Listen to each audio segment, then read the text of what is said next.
Praise the Lord, hallelujah hallelujah.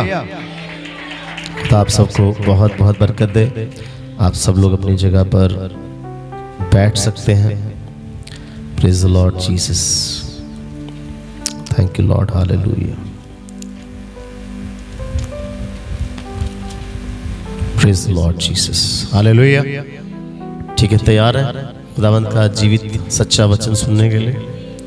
ठीक है, हम खुदावंद के जीवित वचन में से पढ़ेंगे यशाया नबी की पुस्तक, उसका 35वां अध्याय। ये एक प्रोफेटिक चैप्टर है, भविष्यवाणी से भरा हुआ अध्याय है। यशाया 35 अध्याय। ये यशाया 35 चैप्टर बहुत डीप है, लेकिन हम उसकी गहराई में आज नहीं जाएंगे, लेकिन हम कुछ ऊपर से मोटी मोटी बातों को उठाएंगे ताकि खुदावंद आज हमारे जीवन में अद्भुत रीति से काम करे। इससे पहले कि इस चैप्टर को हम पढ़ना शुरू करें, मैं चाहूंगा कि थोड़ी देर के लिए आप अपने जीवन पर थोड़ा सा ध्यान करें। कई बार हमारी जिंदगी में ऐसे हालात पैदा हो जाते हैं, कई बार हमें ऐसा लगता है कि हमारी जिंदगी बंजर हो गई है। बंजर यानी कि अंग्रेजी में बैरन वर्ड यूज किया जाता है। एक ऐसी जमीन जिसमें कोई फसल नहीं उगती, उसे मरुभूमि भी कह सकते हैं, उसे उजाड़ भी कहते हैं, अंग्रेजी में डेजर्ट कहा जाता है।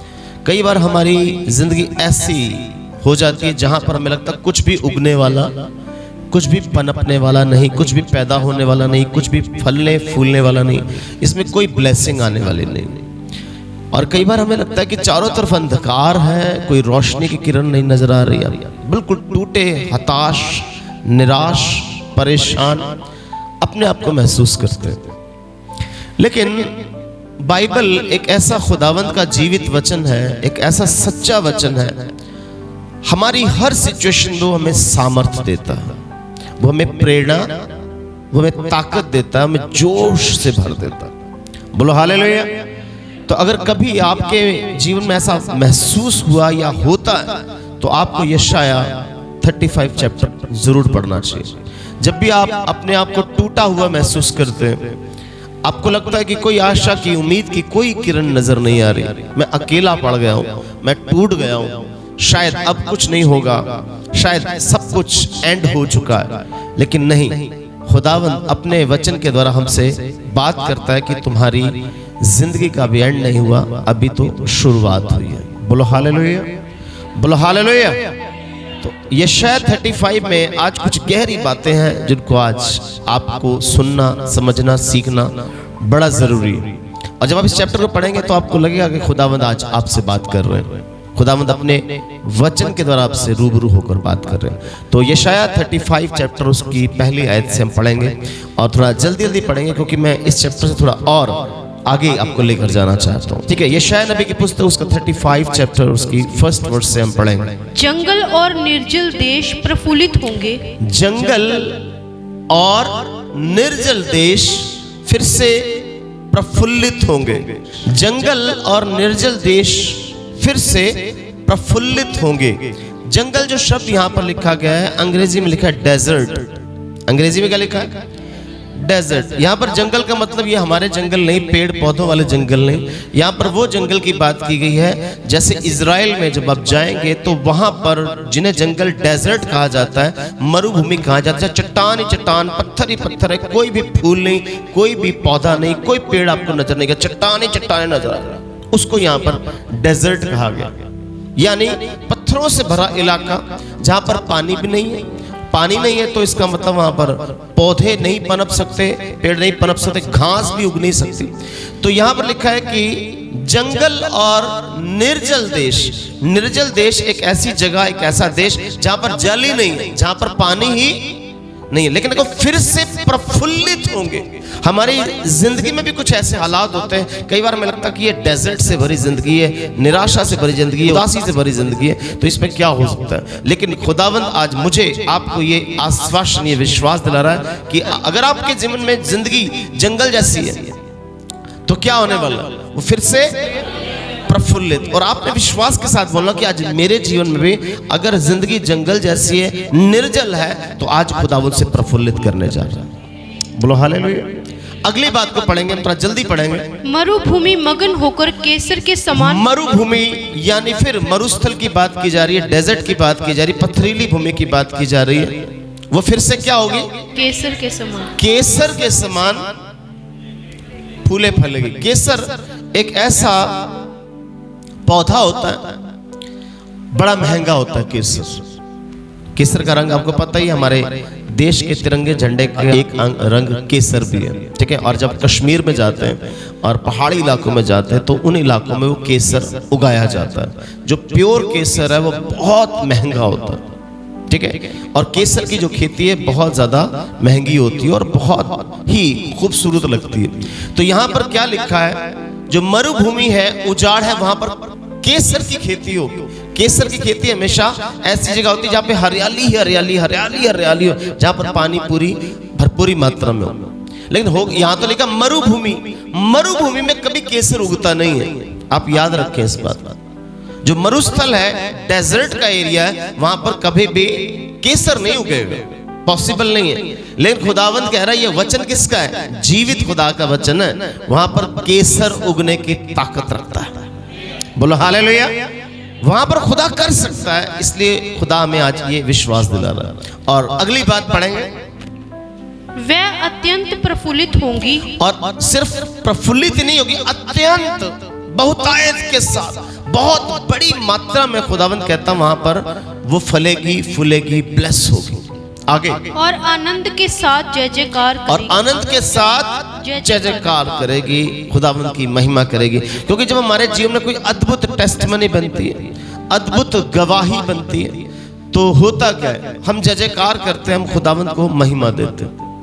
और आगे, और उसकी शोभा लबानोन की सी होगी। और उसकी जो शोभा, उसकी ब्यूटी, उसकी सुंदरता जो है वो लबानोन के पेड़ों की तरह। जो लबानोन के पेड़ होते हैं, जैसे देवदार के पेड़ होते हैं, ऐसे लबानोन के पेड़ होते हैं जो बड़े दूर से बड़े खूबसूरत लगते हैं, ऐसी उसकी शोभा हो।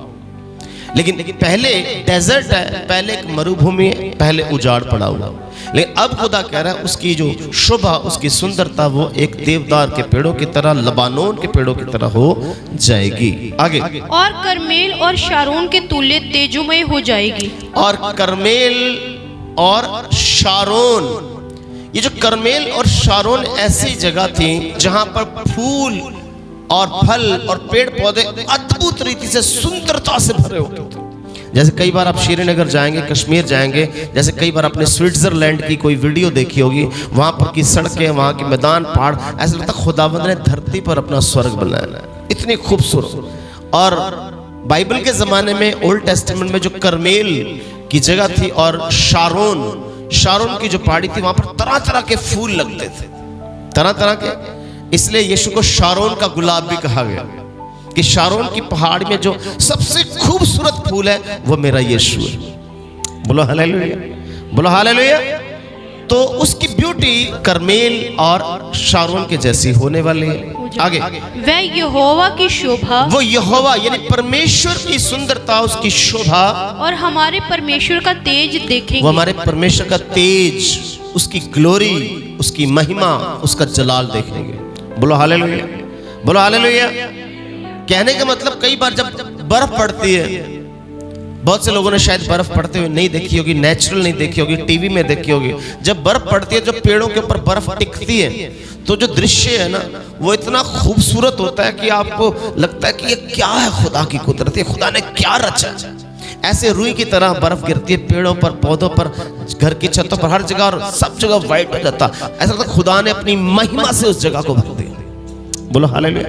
इतनी ब्यूटीफुल वो जगह हो जाती है। अब ये सब चीजें ब्यूटीफुल कब हो रही हैं? पहले उजाड़ है, पहले एक मरुभूमि है, लेकिन खुदा कह रहा है वो इतनी खूबसूरत होगी कि तुम परमेश्वर की महिमा को देखोगे, खुदा के अद्भुत कामों को देखोगे।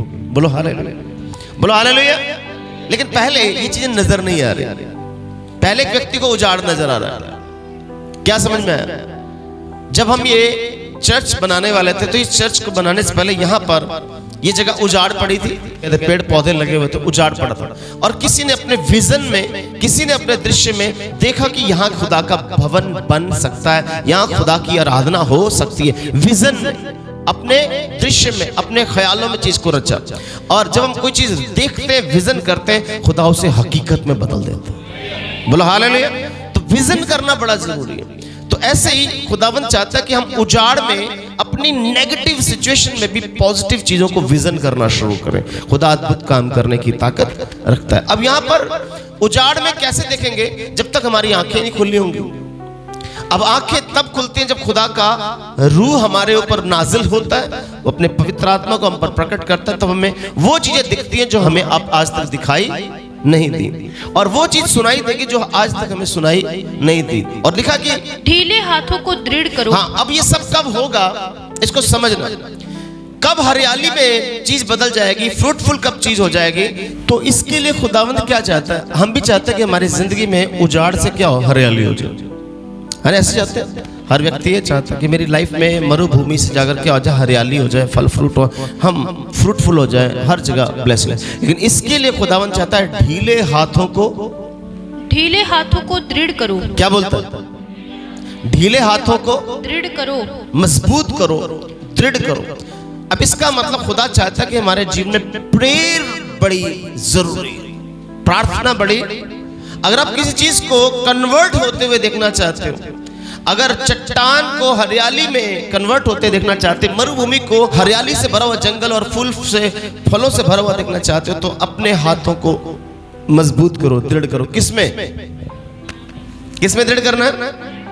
अब ये आपने समझना है, आपने सीखना है कि खुदावंद क्या चाहता है कि आपके हाथ मजबूत होने, प्रार्थना में आपके हाथ कैसे होने चाहिए? मजबूत होने चाहिए। अगली चीज, और थरथराते हुए घुटनों को स्थिर करो। हाँ, और अपने घुटनों को भी मजबूत करो। अपने हाथों को दृढ़ करो, अपने हाथों को मजबूत करते करते अपने घुटनों को भी क्या करो? स्थिर करो। और जो लोग डर रहे हैं, सिर्फ ये तो आपका काम नहीं है कि आपका इतना काम है कि आप दुआ करें।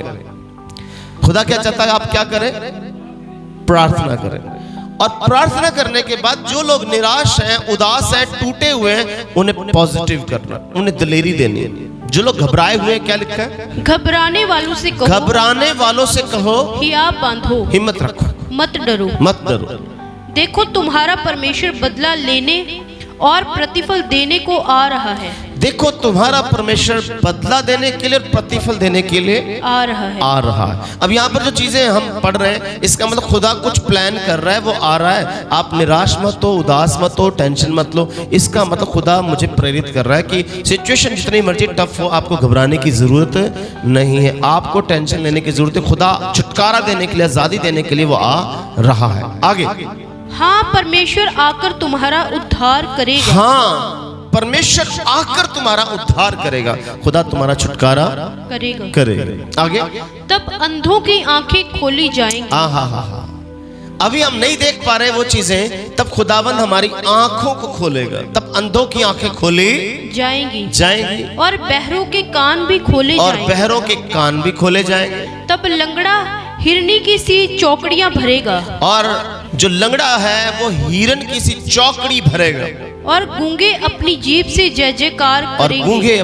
से जय जयकार करेंगे, क्योंकि जंगल में जल के सोते फूट निकलेंगे। और जंगल में जल के सोते फूट निकले। जंगल मैं फिर बता रहा हूँ, जंगल ये पेड़ पौधों वाला जंगल नहीं है, डेजर्ट की बात की जा रही है, मरुभूमि की बात की जा रही है, मरुस्थल की, जहां पर पत्थर ही पत्थर है, वहां से पानी निकल आएगा चट्टानों के बीच में से। इम्पॉसिबल में से पॉसिबल चीजें जनरेट हो जाएंगी। खुदावंद ये बात बताना चाहते हैं। और आगे, क्योंकि जंगल में जल के सोते फूट निकलेंगे और मरुभूमि में नदियां बहने लगेंगी। ठीक है, अब इसको थोड़ा समझेंगे। ये जो प्रोफेटिक वर्ड है, प्रभु यीशु के बारे में कहा गया था। ये शायद 35 किसके लिए कहा गया? प्रभु यीशु के लिए बोला गया था कि प्रभु यीशु जब आएगा, तुम्हारा परमेश्वर आएगा, तुम्हारा छुटकारा करेगा, तुम्हारा उद्धार करेगा और सिचुएशन चेंज कर देगा। और जब प्रभु सचमुच आए, यीशु मसीह आए, तो यीशु ने अंधों की आंखें खोली, लंगड़ों को चलाया आया, और लंगड़े जो थे, यहाँ लिखा लंगड़ा हिरनों की तरह क्या करेगा? चौकड़ी भरेगा। चौकड़ी का मतलब क्या होता है? हिरन जब दौड़ता है, हिरन क्या करता है? जब दौड़ता है तो जंप मारता है, फिर दौड़ता है, फिर जंप मारता है, फिर दौड़ता है, फिर जंप मारता है। बोलो हालेलुया। उसको चौकड़ी मारना कहता है, हिरन किसी चौकड़ी। यानी कि एक विश्वासी जब चलेगा, यीशु मसीह में चलेगा नहीं, दौड़ेगा। यीशु मसीह में हिरन की तरह दौड़ेगा और जंप भी मारेगा। जंप मतलब नई टेस्टमनी के साथ उछलेगा, नई टेस्टमनी के साथ, नई गवाही के साथ खड़ा होगा। बोला हालेलुया। मसीह में भागने वाला व्यक्ति वो भागेगा लेकिन जंप मारेगा। जंप मतलब खुदा उसको बूस्ट कर रहा है, फिर नीचे दौड़ेगा, फिर बूस्ट करेगा, फिर दौड़ेगा, फिर बूस्ट करेगा। इसका मतलब उसके जीवन में टेस्टमनी बनते जाएंगे। हिरन की तरह लंगड़े व्यक्ति के जीवन में खुदा काम करेगा। जो बहरे हैं वो सुनेंगे और जो अंधे हैं वो देखेंगे। बोलो हालेलुया। अब यीशु ने कई लोगों को अपनी इच्छा से चंगा किया और लोग यीशु के पास आए और कहते, अंधा बर्तिमाई कहता कि मैं देखना चाहता हूं। यीशु ने कहा जा, तेरे विश्वास ने तुझे चंगा कर दिया। और कई लोगों को यीशु ने आंखें दी, कई बहरों के कान खोले, कई लंगड़ों को चलाया। लेकिन आज हम यीशु मसीह के द्वारा एक ऐसे व्यक्ति की लाइफ को स्टडी करेंगे जो यीशु के पास चंगाई के लिए नहीं आया, यीशु के पास अपने किसी फायदे के लिए नहीं आया। और आपने उसके बारे में सुन रखा होगा। सिचुएशन यह है कि यीशु क्रूस पर है, यीशु क्रूस पर लटके हुए, उनके हाथों में कीले, पांव में कीले, शरीर के हर हिस्से से लहू टप टप करके बह रहा है, दर्द चीसों के साथ, दर्द के साथ। और आखिरी पल यीशु के हैं वहां पर। कई लोग वहां पर मौजूद हैं, वहां पर सदूकी मौजूद हैं, फरीसी मौजूद हैं, शास्त्री मौजूद हैं, रोमी सैनिक मौजूद हैं, यीशु के कुछ जानने पहचानने वाले लोग मौजूद है। यीशु के चेलों में से एक चेला यूहन्ना मौजूद है, मरियम मौजूद है, बहुत सारी औरतें मौजूद हैं। लेकिन एक ऐसा व्यक्ति वहां पर मौजूद है जिसको ये ड्यूटी दी गई है कि जब यीशु मर जाएगा, यीशु दम तोड़ देगा, उसकी जान निकल जाएगी, तो उसको कंफर्म करना, उसको सुनिश्चित करना है, उसे पक्का करना है कि हाँ ये डेड हो गया, ये मर गया। और वो एक रोमी सैनिक था, रोमन सोल्जर। कौन था? Roman soldier. और रोमन सोल्जर कैसे कंफर्मेशन लेटर देते थे, कैसे किसी बात को पुख्ता करते थे, सुनिश्चित करते थे कि जब व्यक्ति क्रूस पर मर जाता है तो सबसे पहले उसके मरने के पीछे उसके घुटनों की हड्डियां तोड़ी जाती हैं, नीचे पांव की हड्डियां तोड़ी जाती हैं। और पांव की घुटनों की हड्डियां तोड़ने से जो लंग्स हैं ये इतनी फास्ट काम करते हैं, इतनी तेजी काम करते हैं कि सांस लेना मुश्किल हो जाता है। और जब सांस लेना मुश्किल होता है दम टूटता है और इंसान मर जाता है। इसलिए पांव की हड्डियां तोड़ी जाती थी। लेकिन बाइबल बताती है कि यीशु की हड्डियां तोड़ी नहीं गई, क्योंकि भविष्यवाणी थी। यीशु मसीह हर एक बात को पूरा कर रहे हैं। पुराने ने लिखा उसकी हड्डी भी तोड़ी नहीं जाएगी।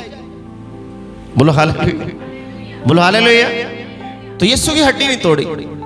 लेकिन एक सोल्जर है, उसने एक भाला लिया, एक नेजा लिया और यीशु की पसली में मारा। यीशु की पसली में मारा और पसली से नेजा निकलता हुआ यीशु के हार्ट में गया। कहां गया? यीशु के दिल तक वो नेजा पहुंच गया। और जो हार्ट होता है हमारा जो दिल होता है, एक पानी की थैली जैसी होती है, उस थैली के अंदर हार्ट होता है।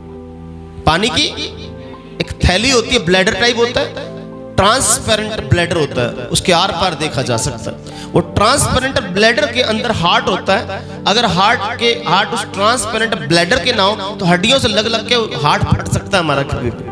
जैसे हम उछलते हैं, कूदते हैं ना, हम हिलते हैं, कोई मशक्कत का, मेहनत का काम करते हैं या झटका लगता है गाड़ी में, तो हमारे हार्ट को अगर झटका लगे तो हमारा हार्ट किसी भी हड्डी से, पसली से टकरा के वो टूट सकता है, फट सकता है। खुदा ने रचा ऐसा कि उस हार्ट को प्रोटेक्ट करने के लिए उसने पानी की एक थैली में उसे प्रोटेक्ट किया। बात पकड़ में आ रही है? तो जैसे ही वो नेजा उस व्यक्ति ने मारा तो सबसे पहले वो पानी की थैली फट गई। पानी की, जब पानी की थैली फट गई, पानी बाहर आया। यीशु के उस पसली से जहां पर नेजा मारा, क्या बाहर आया? पानी बाहर आया। और जब वो नेजा और आगे गया, हार्ट तक पहुंच गया, फिर हार्ट को जब उसने छेद दिया तब लहू बाहर आया। पानी के बाद क्या आया? लहू बाहर आया। और यहीं से एक ऐसी कहानी शुरू हुई जिसे उद्धार कहते हैं। बोलो हालेलुया। जिसे क्या कहते हैं? उद्धार कहते हैं। अब जब ये व्यक्ति यीशु को नेजा मार रहा है, ये एक ऐसा व्यक्ति है, बाइबल में इसका नाम नहीं बताया गया, नेजा मारने वाले व्यक्ति का नाम नहीं बताया गया। लेकिन जब बाइबल का अध्ययन करते हैं, इतिहास को पढ़ते हैं और उस समय की ट्रेडिशन को पढ़ते हैं, तब पता चलता है कि इस व्यक्ति का नाम था लॉन्गिनस। क्या नाम था इसका? लिख लें आपकी जानकारी के लिए, लॉन्गिनस। और लॉन्गिनस इसका नाम क्यों था? लॉन्गिनस जो ग्रीक भाषा के लॉन्गे वर्ड से लिया गया। लॉन्गिनस क्या? लॉन्गिनस जो उसका नाम है, ग्रीक भाषा के एक शब्द लॉन्गे से पड़ा, और लॉन्गे का मतलब होता है नेजा, भोंकने वाला। स्पीयर, स्पीयर क्या मतलब? स्पीयर का मतलब स्पीयर, नेजा। स्पीयर यानी कि नेजा, या उसे भाला कह सकते हैं। भाले को स्पीयर कहते हैं, भाले को नेजा भी कहते हैं, और उसको अंग्रेजी में स्पीयर कहते हैं। तो लॉन्गे, लॉन्गे जो वर्ड है ग्रीक भाषा में, उसका मतलब ही भाला है, उसका मतलब ही नेजा, और वहीं से उसका नाम लॉन्गेनेस पड़ा, जिसने यीशु को नेजा मारा। बड़ी गहरी बात है आज सीखने वाले, क्योंकि हम ये शायद 35 में पढ़ रहे हैं कि वहां पर निर्जल देश में जल की नदियां फूट निकलेंगी। बोलो हालेलुया, बोलो हालेलुया। अब इसको समझेंगे जरा। ये जो व्यक्ति था लॉन्गिनस, ये रोमी गवर्नमेंट में, रोमी सरकार में एक सेंचुरियन था। सेंचुरियन यानी सूबेदार, हिंदी में कहते हैं। सूबेदार या सेंचुरियन उस व्यक्ति को बनाया जाता है जिसके अंडर, जिसकी अधीनता में 100 सैनिक काम करते थे। जिसकी अधीनता में कितने सैनिक काम करेंगे? सेंचुरियन, इसलिए अंग्रेजी में सेंचुरी, 100 को कहते हैं सेंचुरी। जब 100 रन बनाए जाते क्रिकेट में कहते हैं सेंचुरी मार ली उसने। सेंचुरी का मतलब 100, और वही सेंचुरी वर्ड से सेंट वर्ड निकला। सेंट का मतलब भी 100, सेंट परसेंट कहते हैं 100%। सेंट से सेंचुरियन, और सेंचुरियन से यानी एक व्यक्ति जिसके अंडर अधीनता में 100 सैनिक काम करते हैं, उसे सेंचुरियन कहा जाता है। ये रोमी गवर्नमेंट का एक सेंचुरियन है। और जो रोमी गवर्नमेंट का सेंचुरियन होता था, सूबेदार होता था, वो उसकी एक अलग पहचान होती थी। उसकी सबसे बड़ी पहचान होती थी, वो रोमी गवर्नमेंट के प्रति बड़ा वफादार होता, लॉयल होता था, अपनी लॉयल्टी के लिए पहचाना जाता था एक सेंचुरियन।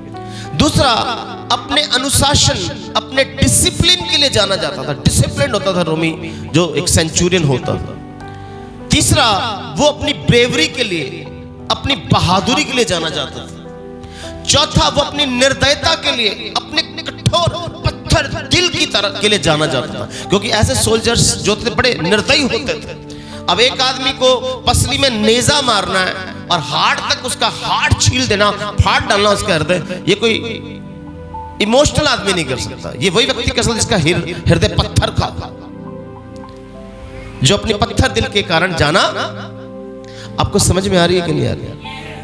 इससे पहले कि उस व्यक्ति के और बारे में आपको बताऊं, मैं आपको बता रहा हूं उसकी क्वालिटी, वो किस बात के लिए जाना जाता है। अपने डिसिप्लिन के लिए, अपनी बहादुरी के लिए, अपनी लॉयल्टी के लिए जाना जाता है, और अपनी क्रूरता के लिए, अपनी क्रूएलिटी के लिए जाना जाता है। इतना क्रूर, इतना कठोर माने उसको, इसके लिए जाना जाता है।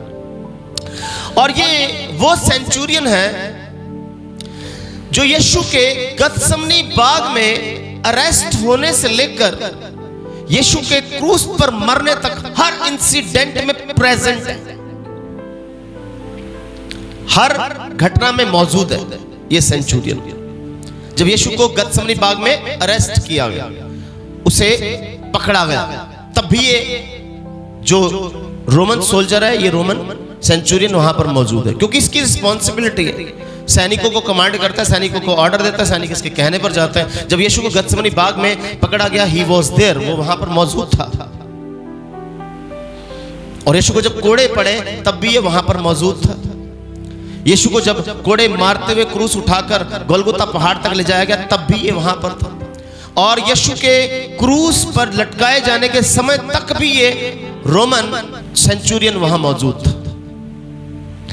अब यीशु के क्रूस के समय ये वहां पर ना तो यीशु का दोस्त है, यीशु की दोस्ती के लिए क्रूस पर नहीं आया, ना ही यीशु का फॉलोअर है, ना तो उसका फॉलोअर है, ना ही यीशु का बिलीवर है, ना ही यीशु का प्रेमी है, ना ही उसका चाहवान है, ना ही उसका शुभचिंतक है। ऐसा कोई रिलेशन नहीं है यीशु के साथ इसका। ये सिर्फ अपनी ड्यूटी निभा रहा है और अपनी ड्यूटी बड़ी लगन से 100% निभा रहा है। जो जिम्मेदारी उसको रोमन गवर्नमेंट की तरफ से दी गई वो ड्यूटी निभा रहा है वहां पर। बोलो हालेलुया। और अपनी ड्यूटी शिद्दत के साथ, इस लगन के साथ निभा रहा है। जो उसकी पहचान थी उस पहचान को बरकरार रखकर अपनी ड्यूटी निभा रहा है, अपनी लॉयल्टी के लिए, अपने डिसिप्लिन के लिए, अपनी ब्रेवरी के लिए और अपनी क्रुएलिटी के लिए, कि वो यीशु के पसली में नेजा मारता है। और इतिहास बताता है ये यीशु से किसी उम्मीद से नहीं आया क्रूस पर। बोलो हालेलुया, बोलो हालेलुया। बड़े ध्यान से समझ। जब इसकी स्टडी की जाती है तो लिखा इसकी एक आंख थी, एक आंख से ये अंधा था। ये सेंचुरियन एक आंख से क्या था? अंधा था। सिर्फ एक ही आंख इसकी काम करती थी। और द मोमेंट, उस क्षण जब इसने अपना नेजा, अपना भाला यीशु की पसली में मारा, जब पानी आया, पानी के छींटे उस पर पड़े और उसने और नेजा आगे मारा और लहू बाहर आया, उसके छींटे पड़े, उसका अंधापन ठीक हो गया, उसकी आंखें खुल गई। और यही वो व्यक्ति था, यही वो सेंचुरियन था जिसने बोला सचमुच में ये परमेश्वर का पुत्र है। बोला हालेलुया। पॉइंट कैच कर रहे? अब ये बात ऐसे ही घट नहीं गई। ये सेंचुरियन ने ऐसे नहीं वहां पर बाला मार दिया और उसका जीवन बदल गया, उसकी आंखें खुल गई। क्योंकि लिखा है अंधे देखेंगे, लंगड़े चलेंगे, हिरनियों की माने चौकड़ियां भर भर के जंप मार के एक टेस्ट मनी के साथ खड़े हो जाए। बोलो हालेलुया। इसकी एक आंख उसी समय जो खुली तो इसको लगा कि ये कोई आम व्यक्ति गत्समनी बाग से लेकर यीशु के सताव के क्रूस तक वो साथ है। एक एक सिचुएशन देख रहा है। जब यीशु क्रूस पर कह रहा कि हे पिता इन्हें माफ कर, ये वहां पर भी मौजूद है, ये देख रहा है ये क्या कर रहा है व्यक्ति। यीशु की हर मोमेंट बड़ी गहराई से स्टडी कर रहा है। बोलो हालेलुया, बोलो हालेलुया। अब देखो, सोचो, एक व्यक्ति यीशु का विरोध कर रहा है, एक व्यक्ति यीशु को सता रहा है, एक व्यक्ति यीशु को मार रहा है। उसी के लिए यीशु के अंदर से ग्रेस निकल रही है, हीलिंग निकल रही है, चंगाई निकल रही है, बदलाव निकल रहा है, अपना प्रेम निकल रहा है। बोलो hallelujah. That is the love of Christ, that is the grace of Christ. सोचो, एक व्यक्ति पूरी शिद्दत अपने दिल से उसके दिल को छेद रहा है और यीशु अपने दिल से उसके दिल को स्पिरिचुअली छेद रहा है। बोलो हालेलुया। और इतिहास बताता है, जब इतिहास की हम स्टडी करते हैं, जब यीशु को क्रूसीफाई कर दिया गया, इसके जीवन पर इतना गहरा असर हो गया, यीशु का इंपैक्ट, डीप इंपैक्ट पड़ा। क्योंकि जब यीशु टच करता है ना तो दिल छेद देता है। पिन्तेकुस्त के दिन 3000 लोगों के दिल छिद गए। वहां पतरस की बात सुनने वालों के दिल छिद गए और कहते कि अब क्या करें, क्योंकि यीशु ने टच किया। आप यीशु को क्या टच करेंगे, वो उल्टा आपको टच करेगा, वो आपका दिल छेद देगा आपको चेंज करने के लिए। बोलो हालेलुया। और इसका जीवन बदल गया। इस पर बहुत सारे मुकदमे चलाए गए और इसे कहा गया यीशु को परमेश्वर का पुत्र कहना छोड़। वो कहता नहीं, वही सब कुछ। अब एक आदमी की अंधी आंख खुल गई हो, एक तो ये फिजिकल हीलिंग होगी, शारीरिक हीलिंग होगी, साथ में अंदर की आंख भी खुदा ने खोल दी। उसको ये पता लगा कि परमेश्वर का पुत्र। ये आंख तो कैसे खुलेगी? जब अंदर की आंख खुलेगी तो पता चलेगा यही है परमेश्वर का पुत्र, यही है धरती पे उद्धार करता बनकर आया, यही उद्धार कर सकता है, गुनाहों से माफ कर सकता है। बोलो हालेलुया। अब इसने कहा कि अब तो मैं पीछे मुड़ने वाला, चाहे मुझे आर्मी से निकाल दिया जाए। तो इसने आर्मी को छोड़ा और इसने यीशु का प्रचार शुरू कर दिया। इस पर बड़े रोम में सताव भी हुए, इसको रोम भी छोड़ना पड़ा और ये प्रभु का वचन फैलाने के लिए कप्पदूकिया, बाइबल में एक जगह कप्पदूकिया, आज उसे टर्की कहते हैं, टर्की कंट्री जो आज मॉडर्न में, उसे बाइबल में कप्पदूकिया कहा गया। वो कप्पदूकिया जगह में चला गया और वहां पर जाकर उसने खुदा के वचन को फैलाया। इतना फैलाया कि बहुत सारे लोगों को बताया कि मैंने उसका दीदार किया। मैं उसे चंगाई के लिए नहीं गया था यीशु के पास, मैं यीशु का दोस्त नहीं था, बस मैं यीशु के पास था, यीशु के साथ था। अगर आप कुछ भी नहीं मांगेंगे यीशु से, बस उसके साथ रहेंगे, तब भी आपके जीवन बदलाव आ जाएगा। बोला हालेलुया।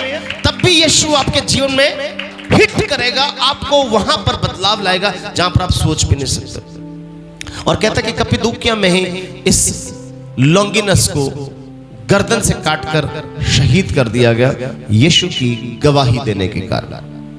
कोई व्यक्ति क्यों अपनी गर्दन कटवाएगा? जिसको इश्क हो जाएगा यीशु के साथ, वो अपनी गर्दन कटवाने से भी पीछे हटेगा।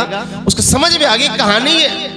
अब ये आंखें देख नहीं पा रही, यीशु के कारण देख पा रही, अब वो भी देख पा रही है जो कभी देखा ही नहीं था। अब ये व्यक्ति ने ये बात ऐसे ही नहीं नेजा उठाया और मार डाला, ये प्रोफेटिक वर्ड था जो पूरा होना है। और ये प्रोफेटिक वर्ड कहां है? जकरिया नबी की पुस्तक उसका 12वां अध्याय उसकी 10 आयत पढ़ेंगे। ये प्रोफेटिक वर्ड कहां पर पूरा हुआ? इससे पहले कि क्रूस पर ये घटनाएं घटनी है, क्रूस पर किसी ने यीशु के नेजा मारना है, उसके हृदय को छेद देना, उससे पहले खुदावंद अपने पवित्र आत्मा से भरकर, अपनी पाखरू से भरकर, वो पहले से ही प्रोफेटिक वर्ड, पहले से ही भविष्यवाणी बताता है। जकरिया 12:10 में क्या लिखा है? मैं दाऊद के घराने और यरूशलेम के निवासियों पर, मैं दाऊद के घराने और यरूशलेम के निवासियों पर अपना अनुग्रह करने वाली, अपना अनुग्रह करने वाली और प्रार्थना सिखाने वाली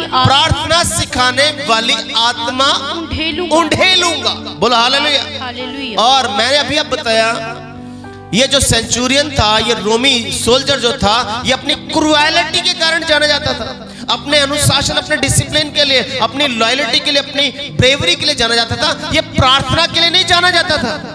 बोलो हालेलुया। लेकिन जब यीशु जीवन में आता है तो आप प्रार्थना के लिए जाने जाते हैं। मैं प्रार्थना करने वाली आत्मा उंडेलूंगा। बोलो हालेलुया। हालेलुया। और आगे क्या कहता है खुदावंद? तब वे मुझे ताकेंगे, तब वो मुझे गौर से देखेंगे, ताकेंगे, अर्थात जिसे उन्होंने बेधा है, और जिसे उन्होंने बेधा है, छेद दिया है, और उसके लिए ऐसे रोएंगे जैसे इकलौते पुत्र के लिए, जैसे इकलौते पुत्र के लिए रोते हैं। बोलो हालेलुया। ये सेंचुरियन घुटने टेक कर रोया कि यही तो इकलौता पुत्र है खुदा का। बोलो कैसे प्रोफेटिक वर्ड पूरा हुआ। वचन की एक एक बात पूरी होती यहां पर हमें नजर आती है कि कैसे हम कहते हैं कि बाइबल झूठी है, कैसे कहते हैं कि तुम्हारा यीशु झूठा है, कैसे हम यीशु को छोड़ सकते हैं। हजारों साल पहले कही गई बात आज हम वचन में पूरी होते हुए देखते हैं। बोलो हालेलुया। निर्जल देश में फिर से क्या होगा? सोते फूट निकलेंगे, नदियां बह निकलेंगी। तो यीशु मसीह ने इसके हृदय में अपने प्रेम की, अपने सुसमाचार की क्या कर दी? नदी बहा दी। एक आदमी अच्छा भला रोमी सोल्जर है, सेंचुरियन है, 100 बंदे उसके अंडर में काम कर रहे हैं, उसको नौकरी छोड़ के यीशु की मुनादी करने की क्या जरूरत है? सुसमाचार फैलाने की क्या जरूरत है? कोई जरूरत? लेकिन अंदर से होली स्पिरिट ने जीवन बदल दिया है। जब तक होली स्पिरिट आपके जीवन में आएगा नहीं, एक्टिवेट हो नहीं होगा, तब तक आप सुसमाचार प्रचार नहीं कर पाएंगे। आप अपने पड़ोसी को, अपने रिश्तेदार को नहीं बताएंगे, आपसे बोला ही नहीं जाएगा। नॉलेज आप जितना मर्जी इकट्ठा कर लें, आपको जितना मर्जी ज्ञान हो, आप सुसमाचार नहीं बता पाएंगे जब तक होली स्पिरिट आपको टच नहीं करेगा। इसको पवित्र आत्मा ने टच किया, तब इसके अंदर से एक आग लगी। मुझे पता ना, मुझे नौकरी की परवाह नहीं, इस इलाके की परवाह नहीं, सरकार की प्रॉब्लम नहीं, मुझे सुसमाचार बताना कि यीशु ही प्रभु है। ना केवल प्रभु है बल्कि परमेश्वर का इकलौता बेटा है, वही उद्धार करता है, वही हमारे गुनाहों से हमें माफ कर। बोलो हालेलुया। ये प्रोफेटिक वर्ड वहां पर क्या हुआ? पूरा हुआ। जकरिया 12:10 में जो बात बोली गई थी और आगे जाके क्रूस पर ये बात पूरी, जिन्होंने उसे बेधा, वो इकलौते पुत्र की तरह शोक मनाएंगे। जैसे अपने घर का इकलौता पुत्र मरता है ना, तो बंदा रो रो के बिलक बिलक के रोता है, ऐसे वो व्यक्ति रो रहा है कि मैंने अपने हाथों से अपनी अगुवाई में खुदा के बेटे को मार डाला, लेकिन उसने मरते मरते भी मेरी आंख खोल दी, मेरे जीवन को बदल दी। और आपको पता है, जब पहले उसने नेजा मारा तो पहले पानी बाहर आया। पानी जो है ये क्लींजिंग को बताता है, शुद्धता को बताता है। पानी शुद्ध करता है। आप जब भी कपड़े धोते हैं तो किससे? तेजाब से धोते हैं। हाँ, मैं आज कपड़े साफ करने, साफ नहीं तेजाब ना धोने आज। कितना थोड़े? पानी से। पानी शुद्ध करता है, साफ करता है। हम नहाते हैं बॉडी को शुद्ध, हम पानी से अपने शरीर को, क्योंकि क्लींजिंग को बताता है, शुद्धता को बताता है। दूसरा पानी बताता है रीबर्थ को, नए जन्म को। पानी किसको बताता है? रीबर्थ, दोबारा जन्म। इसलिए निकोदेमुस को यीशु कह रहा है, जब तक कोई नए सिरे से ना जन्मे। पानी की बात की जा रही है। और पानी तीसरा बताता है नए जीवन को। तीन बातें बताई आपको। क्या क्या बताया? क्लींजिंग, पानी शुद्ध करता है, शुद्धता का प्रतीक है। और पानी न्यू बर्थ, नए जन्म का प्रतीक है। पानी न्यू लाइफ का प्रतीक है। यानी कि उस सेंचुरियन के जीवन में क्लींजिंग आई। जैसे पानी आया वो शुद्ध हो गया। वो क्या हो गया? उसका नया जन्म हो गया, उसको नया जीवन मिल गया। बोलो हालेलुया। और लहू, उसके बाद क्या निकला आया? लहू बाहर आया। और जब लहू बाहर आया तो क्या बाहर आया? लहू जो है, बाइबल का बिना लहू बहाए पापों की क्षमा। और जैसे लहू आया, उस सेंचुरियन के सारे पाप यीशु ने धो डाले। लहू आपके पाप धो देते। लहू बताता है पापों की माफी, फॉरगिवनेस। जब भी आप लहू को जिंदा समझते हैं, लहू पर विश्वास करते हैं, यीशु के बहते लहू पर, तो आपके पाप माफ हो जाते हैं। इसलिए पहला यूहन्ना में लिखा, यीशु के लहू से सारे पाप धोए जाते हैं, शुद्ध हो जाता है। बोलो हालेलुया। लहू किसको बताता है? पापों की माफी को।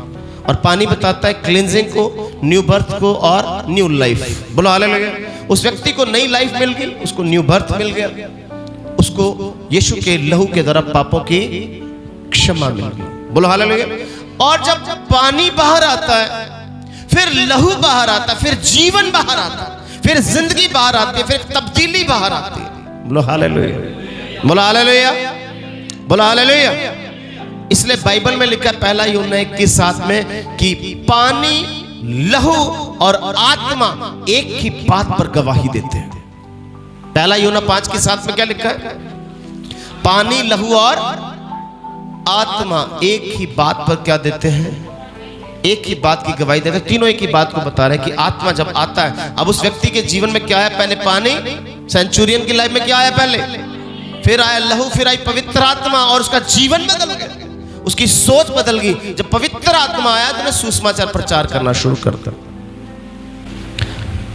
सुसमाचार प्रचार हमने कब करना है? कब शुरू करना है? कौन सी उम्र में करना है? कितने साल की ट्रेनिंग लेनी है? किसको बताना है, किसको नहीं बताना? अभी तक हमने कोई भी प्लान नहीं बनाया। पहला इतिहास 16:23 पढ़े। क्या लिखा है वहां पर? ऊंची आवाज में पढ़ेंगे। पहला इतिहास 16 अध्याय उसकी 23 आयत। हे समस्त पृथ्वी के लोगों। देखो परमेश्वर क्या बोलता है? हे समस्त पृथ्वी के लोगों, सारी पृथ्वी के लोगों। क्या बोला? सारी पृथ्वी। अब आप सारी पृथ्वी के लोगों में शामिल हैं कि नहीं है? हे सारी पृथ्वी के लोगों, यहोवा का गीत गाओ। खुदावंत का गीत गाओ। खुदावंत कह रहा है सारी पृथ्वी के लोगों, खुदावंत का, यहोवा का गीत गाओ, छुटकारा देने वाले का गीत गाओ, मुक्ति देने वाले यीशु का गीत गाओ। और क्या करो? प्रतिदिन उसके किए हुए उद्धार का शुभ समाचार सुनाते रहो। प्रतिदिन उसके किए हुए उद्धार का सुसमाचार सुनाते रहो। प्रतिदिन सुनाना है सुसमाचार। हम सुना रहे। एक मुर्दा मरने के बाद 4 बंदों को तैयार कर लेते। कौन? मरने के बाद 4 बंदे उसको चुकने के लिए कब्रिस्तान में ले जाने वाले 4 बंदे होते ना। मरने के बाद हम जीते जी लोगों को बदल नहीं सकते, ला नहीं सकते। हम क्या कर रहे हैं, हम क्या सुसमाचार फैला रहे हैं। देखो यीशु मसीह ने उस सेंचुरियन का जीवन बदला और उसने अपने जीवन को बदलकर उसको लगा कि अब मुझे यीशु का वचन फैलाना। यीशु मर गया, अब इसके जी उठने के, अब यीशु जिंदा नहीं हुआ क्रूस पर, मरा ही है, पर उसने अपने मन में सोचा कि मैं इसके बारे में बताऊंगा। डिसाइड कर लिया। हम कितने सालों से गुड फ्राइडे मना रहे हैं, कितने सालों से ईस्टर मना रहे हैं, कितने सालों से चर्च आ रहे हैं, और हमने अभी तक किसी को सुसमाचार बताया ही नहीं। हम अभी तक किसी के साथ वचन शेयर नहीं करते, किसी के साथ बैठते हैं वचन शेयर नहीं करते। मोबाइल हमारे पास है, रीलें देखने से हमें फुर्सत ही नहीं मिल रही, रोज चला रहे। जैसे हमारे को गिनीज बुक में रिकॉर्ड अगर इन्नी रीला वेखी बोर्ड दे दो। कब हम खुदा का काम करेंगे, कब बताएंगे टेस्टमनी, कब बताएंगे अपने यीशु के बारे में लोगों को। जिसके पास बैठोगे उसको यीशु के बारे में बताएं। यीशु के बारे में कैसे बताना, थोड़ा समझना है, उसको बताता हूं।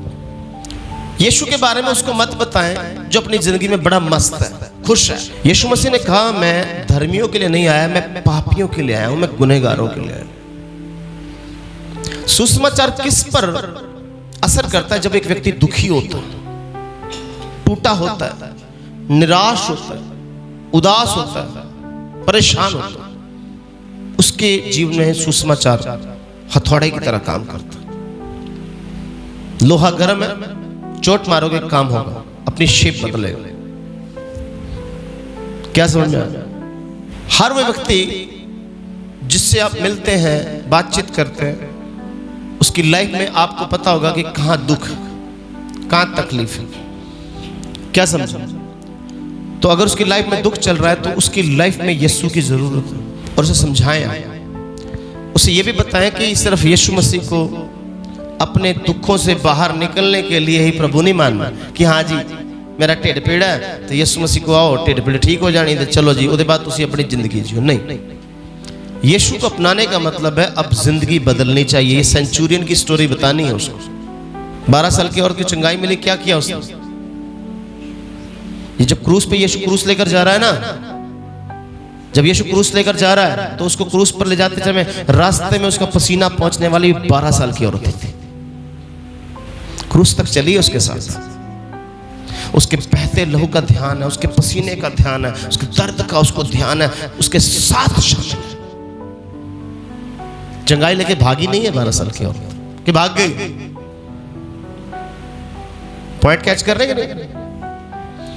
उसे बताओ कि चंगाई लेकर, ब्लेसिंग लेकर, फिर फिल्मी गाने, फिल्मी दुनिया, दुख है तो पास्टर जी दुआ कर दो, पास्टर जी अब दुआ करो, चर्च में प्रार्थना कर लो, जब ठीक हो गए फिर फिल्मी गाने, डांस, फिर सारे स्टेटस फिल्मी गाने, वही चलना, वही पंगड़ा, वही चल रहा है। मैंने यीशु को टिश्यू समझा। यीशु टिश्यू नहीं है, यूज एंड थ्रो नहीं है, इस्तेमाल किया और फेंक दिया। यीशु को चंगाई के लिए मत एक्सेप्ट, वो आपका जीवन बदलना चाहता है, वो आपकी सोच, स्वभाव, हालात हमेशा के लिए बदलना चाहता है, इसलिए आपको जीवन देना पड़ेगा उसको। यीशु बोलो हालेलुया। थोड़े से वक्त के लिए यीशु को अपने जीवन में लाएंगे, इसलिए लोग आते हैं और चले जाते हैं क्योंकि उन तक गॉस्पेल नहीं पहुंचा, सही सुसमाचार उन तक पहुंचा। लेकिन प्रतिदिन उसके अद्भुत कामों का सुसमाचार सुनाते रहो। पहला इतिहास 16:23 में हमने पढ़ा अभी, यहोवा का गीत गाओ हे समस्त पृथ्वी के लोगों, परमेश्वर की महिमा का गुणगान करो, उसके बारे में लोगों को बताओ। लोगों को बताना पड़ेगा। अगर समस्त पृथ्वी के लोग आप हैं, अगर पृथ्वी पे रहने वाले खुदा आप सबको कह रहा है कि जाके लोगों को बताओ, प्रतिदिन हर रोज बताओ। कैसे बताएंगे? दुनिया दुखी है आज, आपको ज्यादा पता होता, आपको नेचर पता होता कौन इंसान कहां दुखी है। यीशु मसीह ने कहा बीज बोने वाला कहां गया? बीज बोने के लिए। तो बीज कहां बोए उसने? झाड़ियों में। उसने बीज बोए अच्छी भूमि पर जहां पर फ्रूट मिला। लोगों के जीवन में झाड़ियां हो सकती हैं, लोगों के जीवन में पत्थर हो सकते हैं, लोगों के जीवन में वचन टिकता ही नहीं है। परिंदा चोर के ले जाता है, शैतान चोरी करके लेता है। वचन बोलो तो भूल जाते हैं, वचन सुनते हैं। अभी आपका भी यही हाल है, आप वचन सुन रहे हैं, दरवाजे से बाहर ही परिंदा चोरी कर ले जाएगा, शैतान चोरी करे। अब याद है, याद सजी तो 10 याद सीखा, चेता भूल गया, वहां बाद चेता आ जाएगा। जब आप सुसमाचार सुनाएंगे तो आपको ये बातें याद आएंगी। यीशु के चेलों को आती थी, वो बताते थे कि प्रभु ने ऐसा भी कहा, प्रभु ने ऐसा भी कहा, प्रभु ने ऐसा भी कहा। तो आप जब लोगों को बताओगे कि नहीं यार, आप यीशु मसीह में किस लिए आ रहे हैं, जैसे इस व्यक्ति की आंख खुली, इसकी हीलिंग हुई, इसकी फिजिकल हीलिंग, इसने स्पिरिचुअल हीलिंग में अपने आप को बढ़ाया कि नहीं अब यीशु ही सब कुछ। ऐसी जब टेस्टमनी आप किसी दुखी व्यक्ति को बताओगे, जिंदगी भर यीशु को कभी नहीं छोड़े। आप टेस्टमनी कौन सी बताओगे? क्या टेस्टमनी बता रहे हैं? आपकी खुद की जीवन की टेस्टमनी। आप अपने स्टेटस में फिल्मी गानों में डांस कर रहे हो, बता रहे हो कि वो उन्हें जिंदगी देती सेंचुरियन ने, उन्हें जिंदगी, तू क्यों नहीं देती जिंदगी, तू तो फिल्मी गाना चाहती भंगड़े बन। कितने लोगों को समझ में आ रही बात? कितने लोगों को समझ में आ रही है बात? आपकी life, your life should be a testimony for lord Jesus Christ. आपका जीवन गवाही होना चाहिए यीशु के लिए। एक ट्रू क्रिश्चियन, एक true believer, where he has to be on Sunday, उसको कहां होना चाहिए? और हम लोग प्रार्थना ही नहीं कर रहे। खुदा कह रहा है जकरिया में, मैं उन पर प्रार्थना करने वाली आत्मा उंडेलूं। आपको नहीं पता आपको खुदा आपका पवित्र आत्मा कब बोलेगा प्रार्थना के लिए, किस सिचुएशन में बोलेगा। खुदा आपके लिए कोई प्लान बनाकर बैठा, आप सोच नहीं सकते। आप प्रार्थना के योद्धा बने। इन अंतिम दिनों में जो सच्चे विश्वासी हैं वो प्रार्थना में दृढ़ होंगे, वो प्रार्थना में मजबूत होंगे। यीशु मसीह ने पकड़े जाने से पहले अपने चेलों का प्रार्थना करो, जागते रहो, प्रार्थना जागते रहो, प्रार्थना करते रहो, परीक्षा में ना पड़ो। परीक्षा यही है, आप घर से निकलते प्रार्थना करके निकले, घर में एंटर करते प्रार्थना करके। हैबिट होनी चाहिए आपकी प्रार्थना की, आप करें नहीं रहे। प्रॉब्लम जब आ जाती है तब आप बोलते प्रार्थना करते। बात कितने लोगों को समझ में आ रही है? आप आखिरी समय पर, और आप कैसा जी रहे हैं, बड़ा लापरवाह होके, बहुत ढीले होकर। देखा है कि अपने हाथों को दृढ़ करो। पढ़ा ना भी शायद, पढ़ा कि नहीं पढ़ा? और अपने निर्बल घुटनों को मजबूत करो। तब निर्जल भूमि, निर्जल देश में आप नहरों को, नदियों को प्रफुल्लित होकर देखेंगे। आप अपने जीवन में फ्रूट देखेंगे खुदा के आत्मा का। आप नेगेटिव में पॉजिटिव चीज देखेंगे, आप अंधेरे में रोशनी को देखेंगे, उजाले को देखेंगे। यीशु मसीह आपके लिए जीवन देने के लिए क्रूस पर लटका है। अब वो चाहता है, जब हमने यीशु का रिसरेक्शन डे मनाया, यीशु का ईस्टर मना लिया, अब हम आराम से नहीं बैठे। अब हमें पवित्र आत्मा मांगने की जरूरत, पवित्र आत्मा रिसीव करते हुए, उसकी सामर्थ्य रिसीव करते हुए अब हमें प्रार्थना करनी। परमेश्वर सुसमाचार के लिए रास्ते खोल। मेरा जीवन ऐसा बना, मेरी जिंदगी ऐसी बना कि मैं सुसमाचार सुना पाऊं। अब तो सुसमाचार फैलाने के लिए आपको पैदल जाने की जरूरत नहीं, आप घर बैठे मोबाइल से सुसमाचार फैला सकते हैं। सुसमाचार के लिए आपको कहीं पहाड़ में नहीं जाना, लद्दाख नहीं जाने की लोड़, तो श्रीनगर जाने की लोड़ नहीं। तो घर बैठे बैठे, मीडिया इतना एक्टिव है, आप घर बैठे बैठे प्रभु का वचन फैला सकते हैं। अपने चर्च का नाम लिख सकते हैं, अपने सेवक, अपने दास जो आपको गाइड कर रहे हैं, सिखा रहे हैं, उनके बारे में बता के आप बता सकते हैं। तो ये वचन जो है प्रार्थना का, निर्जल देश में फिर से बाहर आए। प्रभु हमने बहुत सी बातों को सीखा प्रभु, जिस निर्जल देश में कोई उम्मीद नहीं पिता, वहां पर आप फिर से हरियाली लाने की ताकत रखते हैं पिता। आप मरुभूमि में केसर उगाने की ताकत रखते हैं प्रभु। आप उन्हें लबानोन के वृक्ष की तरह लहराने की ताकत रखते हैं प्रभु। सचमुच आप जीवित हैं पिता, आप सच्चे हैं पिता। आप अंधों की आंखें खोलने की ताकत रखते हैं, आप बहरों के कान खोलने की ताकत रखते हैं प्रभु। आप लंगड़ों को चलाने की ताकत रखते हैं प्रभु। हम लंगड़े हैं प्रभु, कई बार आपके वचन में सही तरीके नहीं चल पाता, आपके आत्मा की अगुवाई में नहीं चल पाता। अपने पवित्र आत्मा की अद्भुत सामर्थ्य से भरे कि ना केवल हम चल पाए बल्कि दौड़ पाए, बल्कि हिरन की तरह चौकड़ियां भरते हुए, जंप मारते हुए, टेस्टमनी के साथ, गवाहियों के साथ खड़े हो जाएं प्रभु। एक एक पर रहम करें, दया करें पिता। जीवन की तमाम कमियों को आप दूर करें प्रभु। हमने देखा पिता कैसे सेंचुरियन का जीवन बदला। उसने जब नेजा यीशु को मारा तो कैसे पिता परमेश्वर उसके जीवन में यीशु ने बदलाव को, रूपांतरण को एक गवाही के रूप में खड़ा कर दिया प्रभु। वो यीशु को मार डालना चाहता, उसने यीशु को मारा, यीशु की मृत्यु ने उसे एक नया जीवन दिया। सचमुच पिता परमेश्वर, हम भी दूसरों की जिंदगियों को बदलता हुआ देखे पिता। हम सुसमाचार बांटे, लोगों को खुशखबरी का संदेश बताएं कि यीशु क्या कर सकते हैं।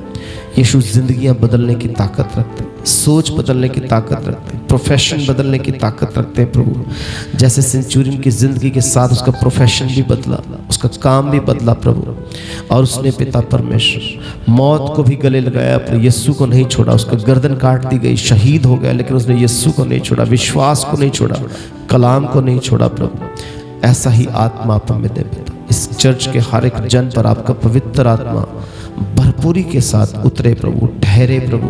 ये पवित्र आत्मा की सामर्थ पाए, छोटी छोटी बातें इन्हें उलझाए ना, इनका मन ना टूटे पिता, ये दृढ़ हो, क्योंकि आपका वचन कहता है कि पवित्र आत्मा दलेरी का आत्मा है पिता, उदासी का, निराशा का आत्मा नहीं पिता। आपका वचन कहता है पिता, दुष्ट की आशा टूट जाती है, लेकिन धर्मी को आशा रखने में आनंद मिलता है प्रभु। आप पर विश्वास करने के द्वारा हम धर्मी है प्रभु। इन पर पिता परमेश्वर निराशा का नहीं, आशा का आत्मा उतरे। ये सच में जो सेंचुरियन की तरह पिता गॉस्पेल प्रीच करें, खुशखबरी का संदेश प्रचार करें। हमने पढ़ा पहला इतिहास 16:23 में पिता परमेश्वर, हम यहोवा के कामों का गुणानुवाद करें। हे सारी पृथ्वी के लोगों, खुदावंद यहोवा के अद्भुत कामों का धन्यवाद करो और प्रतिदिन उसके किए हुए कामों का सुसमाचार सुनाओ। सचमुच पिता हर रोज पिता परमेश्वर हम आपके वचन को लोगों तक पहुंचाएं। यही हमारी आत्मिक सेवा है, ड्यूटी है पिता। हम लोगों के टूटे मनों को जोड़ने के लिए उनके लिए प्रार्थना कर पाए, ऐसा मन दे पिता। हमने जकरिया 12:10 में पढ़ा कि आपने कहा कि मैं उन पर, मैं दाऊद के घराने और यरूशलेम के लोगों पर प्रार्थना करने वाली आत्मा उंडेलूंगा पिता। आज हम पर भी पिता आप प्रार्थना करने की आत्मा उंडेले, हम प्रार्थना में योद्धा बन पाए, प्रार्थना की जिम्मेदारी को ले पाए प्रभु। हम प्रार्थना कर पाए दुखियों के लिए, निराशाओं के लिए, जो टूटे हुए पिता, घबराए हुए पिता, उनके लिए प्रार्थना कर पाए प्रभु जी। हमारे जीवनों को तैयार करें प्रभु। इन अंतिम दिनों में ये समा आपके साथ बीते, आपके वचन के साथ बीते, आपकी हजूरी में बीते पिता।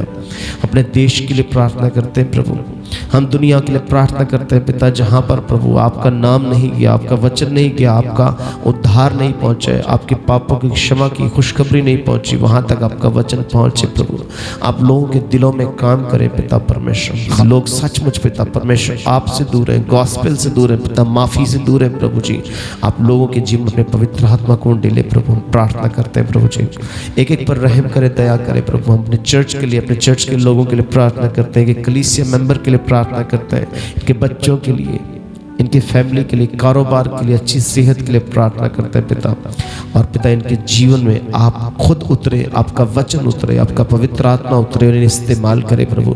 ये जिसके साथ बैठे यीशु आपके बारे में बताएं, आपके वचन के बारे में, सेंचुरियन के बारे में बता पाएं, बाइबल की अद्भुत गवाहियाँ शेयर कर पाएं प्रभु यीशु, और लोगों के जीवन पर असर हो प्रभु, आपका नाम इनके जीवन में महिमा पाए। हम विश्वास करते हैं प्रभु जी कि आपने हमारी विनती को सुना पिता। आपकी हजूरी में आए हुए हर बच्चे को आप आज़ादी दें, इनके शोक को आनंद में बदल चुके, ऐसा हम विश्वास करते हैं। सरादर आपका आप ही को देते हुए ये विनती, निवेदन और प्रार्थना विश्वास के साथ यीशु नाम में मांग लेते हैं।